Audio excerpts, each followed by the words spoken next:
conversations or your lifestyle be without covetousness. And be content with such things as you have. For he had said, I will never leave thee. There's that double negative assertion. Ooh, me. I will never leave thee nor forsake thee. God himself has said, I will never leave you nor forsake thee. How many of you believe that? No. Let me tell you what religion says. Religion says you believe that God will never leave you nor forsake you, but in the back of your mind, you're saying, that is if I deserve it.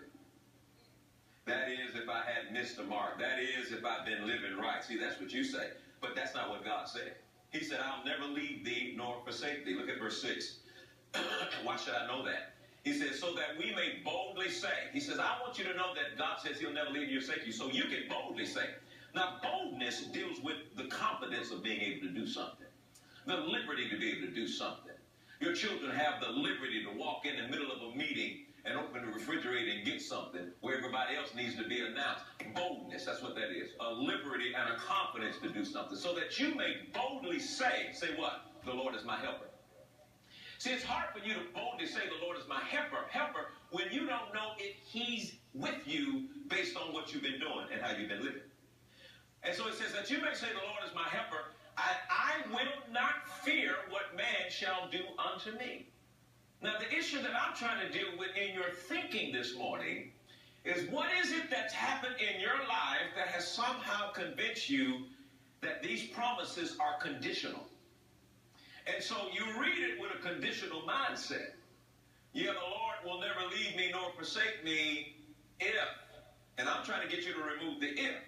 Look at what he says in verse 5 in the Amplified.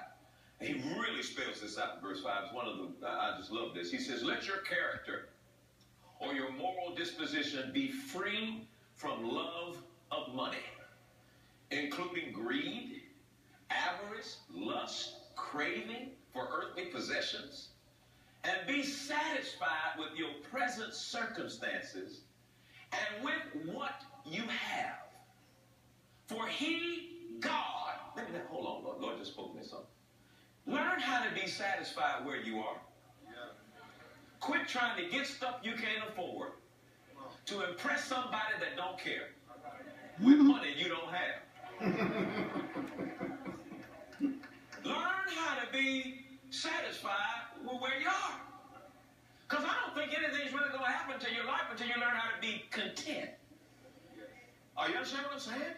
Quit looking around at everybody, trying to be like everybody, talking about if the Lord did it for them, then he can do it for me too. Hold on now, Bubba. You don't know the fact that they now have their priorities right.